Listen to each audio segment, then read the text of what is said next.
দর্শক মণ্ডলী, আমরা রয়েছে ঈশ্বরদী পাকশি যে সারাঘাট রয়েছে, সেই সারাঘাটের নদীর কূলে রয়েছে একটি পন্টন। যে পন্টনটির পাশ ঘেঁষেই কিন্তু রয়েছে একটি বড় বটগাছ।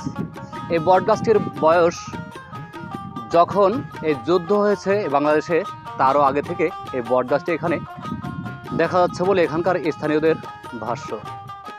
তবে কেউ কেউ বলছেন যে এই সারাঘাটের যেই হার্ডিং ব্রিজ রয়েছে, সেই হার্ডিং ব্রিজটি যখন নির্মিত হয়েছে তখন থেকেই এই বটগাছটি এখানে দেখা গিয়েছে।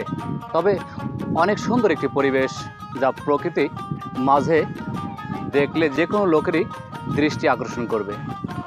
যেমন পাশে রয়েছে নদী এবং নদীতেই রয়েছে নৌকা বাঁধা। হয়তো এই নৌকাতেই জেলেরা মাছ শিকার করে থাকে। আবার কেউ কেউ শুকনো মৌসুমে এই নদী থেকে বালির উত্তোলনের মাধ্যমেও তাদের জীবিকা নির্বাহ করে থাকে। আসলেই আমরা দেখেছি শহরকেন্দ্রিক অনেক জায়গাতেই ক্যাফে বা রেস্টুরেন্টগুলো গড়ে উঠেছে। তার সাথে এই নদীর পাড়ে বসে একটু আরামে বসে এরকম সুন্দর প্রকৃতি দেখে এবং খোলা হাওয়ার মধ্যে বসলে কার না ভালো লাগে। আসলে একটি ভালো লাগার মতো জায়গা। তবে এখানে কোনো মাঝার নেই কোনো দোকানপাট, নেই কোনো ব্যবসা। তবে এখানে কিন্তু ফ্যামিলি নিয়ে আসতেও পারেন।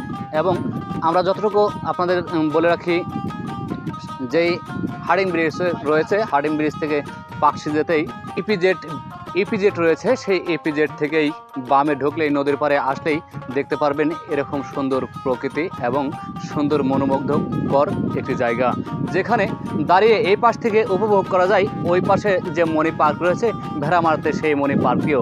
আবার এখান থেকে উপভোগ করা যায় এই পারমাণবিক বিদ্যুৎ কেন্দ্রের চিল্লি, এখান থেকে উপভোগ করা যায় এই হার্ডিং ব্রিজটি, এবং এখান থেকে উপভোগ করা যায় নদীতে জেলেদের নৌকা দিয়ে মাছ ধরা এবং নানা প্রকৃতির মাঝেই আমাদের এই বাংলাদেশ।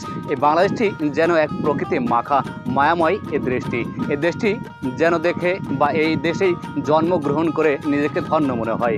তবে আপনারা অযথাই যেখানে সেখানে বিনোদন কেন্দ্রেতে গিয়ে টাকা পয়সা নষ্ট না করে এখানে এসেও একবার হলেও ঘুরে যেতে পারেন এই প্রকৃতির মাঝে।